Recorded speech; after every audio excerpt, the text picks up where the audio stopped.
Pəqanə müəllim, mənə maraqlı olan tərəfi bilirsiniz nədir? Nəyə görə klublar və klub nümayəndələri bütün bunları hakimlik ilə bağlı öz etirazlarını, şikayətlərini yalnız media nümayəndələrinə açıqlayırlar?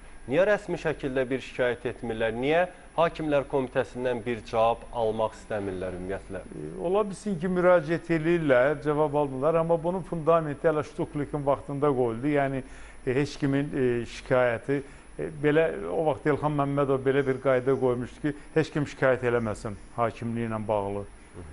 Çox gülməli bir qərarıdır və doğrudan da eləmirdilər. Onun da vaxtında... İndi şikayət var, amma belə deyək də şifahidir, hələ ki rəsmi. Şifahidir, sən düzgün qeyd elədin ki, media vasitəsilə daha çox şikayət edirlər.